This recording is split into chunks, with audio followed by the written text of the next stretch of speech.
আসসালামু আলাইকুম। জামায়াতের কর্মী সমর্থক তারা নিজেদেরকে খুব জ্ঞানী মনে করে, বুদ্ধিমান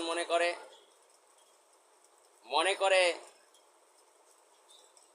যতগুলো রাজনৈতিক দল রয়েছে সব রাজনৈতিক দলের চেয়ে তাদের ভিতরে সবচেয়ে বেশি শিক্ষিত লোক, এটা তারা নিজেদেরকে মনে করে।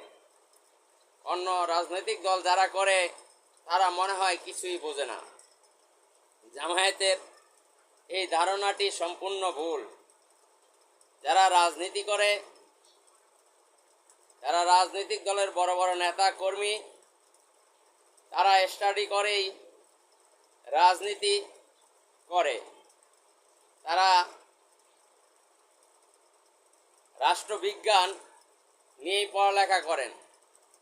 যারা রাষ্ট্রবিজ্ঞান ছাড়া অন্যান্য সাবজেক্ট নিয়ে যারা পড়ালেখা করেন তারাও রাজনীতির উপরে স্টাডি করেন। তারা দেশ এবং বিশ্বের ইতিহাস তারা পড়েন। জামায়াতের ধারণা হচ্ছে জামাত সম্বন্ধে কিছু বললেই তারা বলে থাকেন যে আরো পড়াশোনা করতে হবে জামাত সম্বন্ধে জানতে হলে। আরে ভাই, জামাত সম্বন্ধে জানতে এত পড়ালেখার প্রয়োজন নেই। পড়ালেখা না জানলেই যে সে মূর্খ, তার জ্ঞান নেই, এর ধারণাটিও ভুল। অনেক ভাই বোন রয়েছেন যারা পড়ালেখা করে নাই, কিন্তু যারা পড়ালেখা করেছে তাদেরকে তারা জ্ঞান দিতে পারবেন।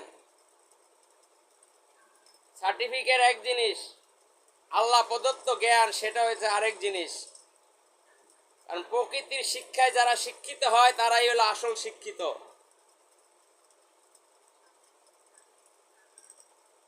দুনিয়ার শিক্ষা হলো